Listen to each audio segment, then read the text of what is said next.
Hey guys, this is Coyoda. So I forgot to actually put my voice on this episode, or maybe even a part of it. But I realize this is also a good thing because I want to tell you guys I've actually already beaten the game to 100% completion. All like I would say 99.9% completion. Uh, in the game, it considers me 100%, and I went even beyond that, making the 32-bit weapon, or using the 32-bit coins to make the weapons you can make with that, as well as getting almost nearly every single shard to grade 9. I think I might have found all the capacity, bullet capacity, and HP and MP max ups, I believe.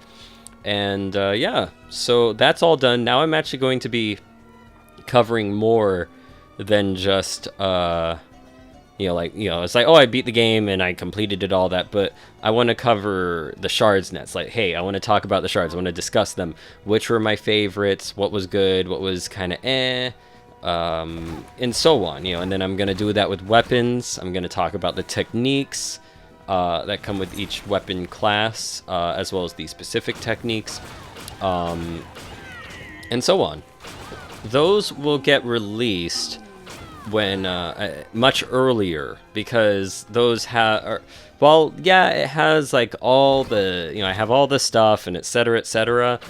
It's not like it's related to the story or all the locations in the game or anything like that. You don't need to watch it. You could wait till I finish the Let's Play.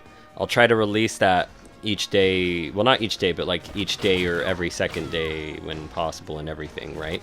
But it's still something I might end up releasing very soon. I'm gonna be doing that with my friend Adam. We're just gonna kind of like maybe even give ratings on them. It'll just be a fun little discussion thing. So, like while there's exhibition videos out there already showing all the shards and whatnot, I want to give some commentary and actually go more into detail with these techniques, Now, if you're watching what's actually happening in the background in this video, all that I'm really doing is finding all the things in the previous areas that I'm now able to access at this point in the Let's Play, essentially. So I was just looking at my map. Okay, let's take care of this. Let's find out what's over here. Can we get there? And so on. That also, this video also included a lot of lucky drops. I was just getting super lucky with certain shards, getting it first time, or getting certain weapons first time drops, or even just getting something that has a low percentage of a chance to get, especially this early in the game.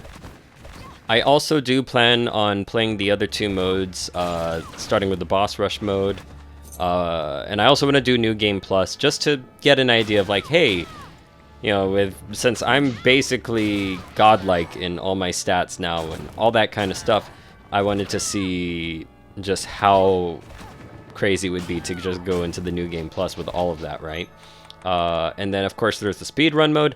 I don't know if I'll do that right away. I do want to do it, but just not right away, because that'll take some time, Aside from that, the next thing I want to do is, of course, we're going to be waiting for those post-game updates with the Zangetsu mode and whatever else is going to come out, the local co-op mode, the little online two-player competitive mode that there's supposed to be, apparently. Not sure what it is, but I'm interested. That's probably something Adam and I might try together. And the other one I will do with the local co-op mode, I'm assuming it is what I'll be doing with a friend if I get the chance. We'll try to meet up and get that going.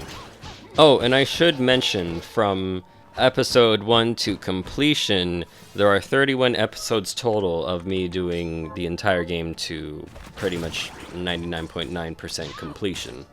And then other than that, I am aware there are some things I missed in the beginning. Hidden little breakable walls, hidden items, etc, etc. I'm aware that there's a lot I missed very, very early, and I just need you to bear with me, but trust me, I find pretty much all of them. Even this one bullet capacity that was literally in the beginning area that I could have got at the almost at the beginning of the game, I believe.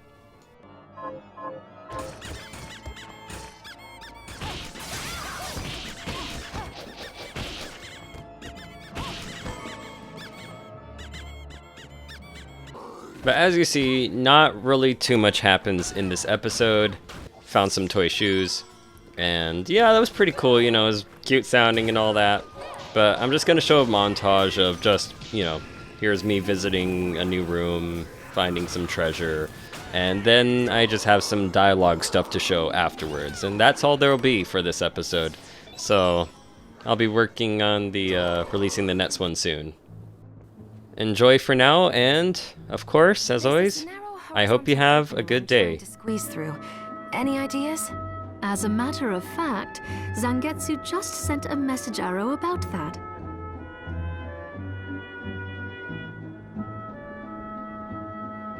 In the gruesome hall of experiments, seek the demon darting through narrow holes. Darts? Sounds difficult to catch. Even the trickiest creatures have a weakness. You will find it. Now, is there anything else you need from me? Really? In that case? Her again.